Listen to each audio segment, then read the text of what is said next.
So I think it's about time the 150R gets a nice little cosmetic upgrade. I've been rocking the blue painter's tape for race numbers for way too long. So what I did is I picked up a whole new set of plastics and a graphics kit to go on top of it. So I ordered up a kit from Motocal here. This is a new graphics kit that we're going to be rocking on the 150R. I kind of matched some of the same colors I have on my 65. I'll probably be getting a new kit for that as well because I'm now part of the Dark Horse racing team. My buddy put together a racing team and we have graphics that are at least somewhat reminiscent of each other. There's some characteristics that are the same. It should look pretty cool on the grid. So I want to modify 3 of the pieces before I get the graphics kit on.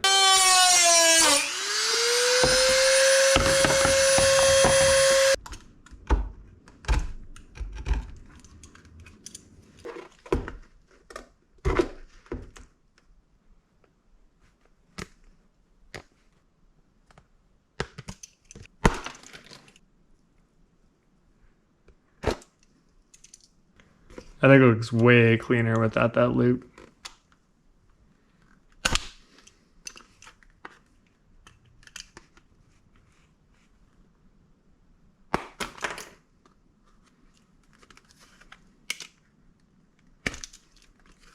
So I modified the front fender, so now it's a little shorty. Took off the loop from the front number plate, and then cut off a few of the fins from the fork guard so we can clear our 12-inch rims.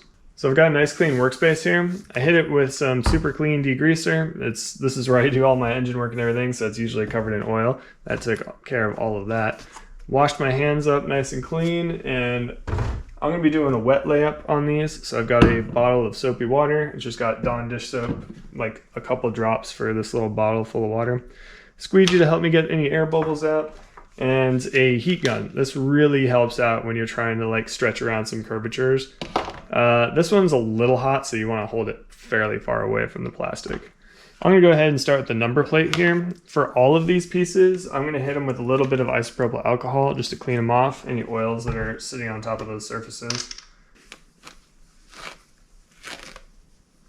And hose this sucker down.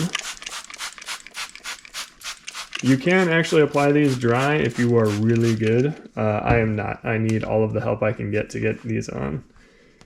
So we wet down the plastic and we're going to wet the back of the sticker here. So we've got our lovely decal here. Just wet that. This will allow us to slide it around and position it however we want. You cannot use too much soapy water if you're afraid of that. There we go. Line up our markers here. We want to get our center line here applied first and then roll out on each side. You can see this is like standing up because of all these curvatures here. So once it's roughly in position, you can start using the squeegee to push out the water, and that will allow it to start sticking.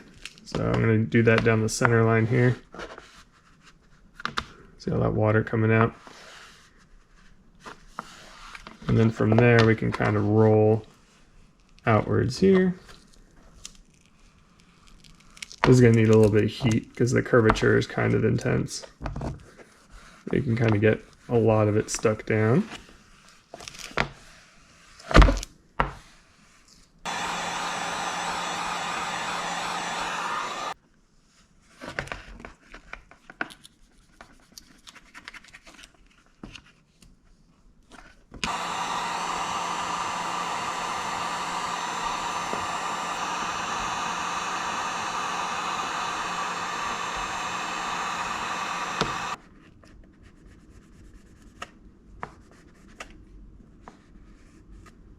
So with just a little bit of gentle heat and a little bit of pressing, we got that curve in. It wanted to just pop up constantly, but just a little bit of heat relaxes it and you can get in there and kind of smooth it out.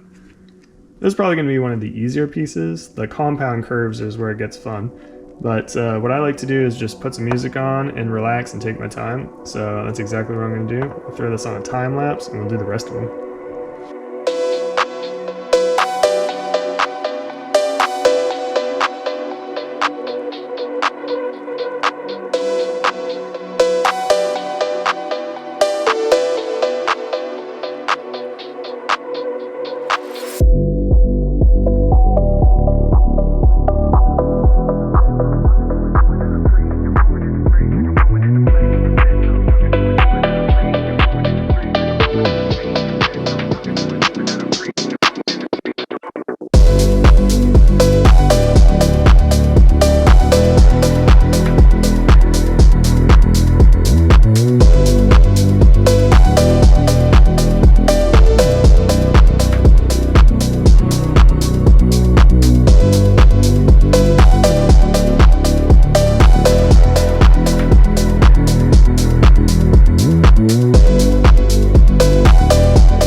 Well, I'm super stoked with how this turned out.